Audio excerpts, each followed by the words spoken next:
एक आदमी और उसकी पत्नी चिड़ियाघर घूमने गए। वो देखते देखते वो बंदर के पिंजरे के पास पहुंचे। वहां उन्होंने देखा कि एक बंदर अपनी मादा के साथ बड़े जोश से खेल रहा था।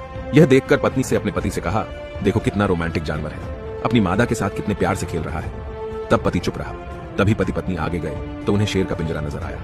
वहां उन्होंने देखा कि शेर और शेरनी दूर दूर बड़े आराम से बैठे थे। खामोश शेर एक कोने में अकेला बैठा था, जैसे शेरनी का कोई अस्तित्व ही नहीं हो।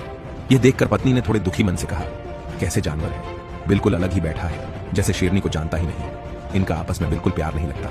तभी पत्नी को एक पत्थर दिया और कहा, इस पत्थर को जरा शेरनी की तरफ फेंको। और जैसे ही पत्नी ने शेरनी की तरफ पत्थर फेंका, तभी शेर दहाड़ता हुआ अपनी शेरनी की रक्षा के लिए आगे आया। अब पति अपनी पत्नी को एक पत्थर और दिया और कहा, अब इसे बंदरिया की तरफ फेंको। जैसे ही पत्नी ने पत्थर फेंका, वो बंदर अपनी मादा को छोड़कर खुद की जान बचाने के लिए तुरंत पेड़ पर चढ़ गया था। दोनों जानवरों को प्रतिक्रिया समझाते हुए पति ने अपनी पत्नी से कहा, बंदर की तरह झूठे और असंवेदनशील लोग अपने खोखलेपन को छिपाने के लिए अक्सर इस तरह के बाहरी दिखावे वाले रोमांस का ढोंग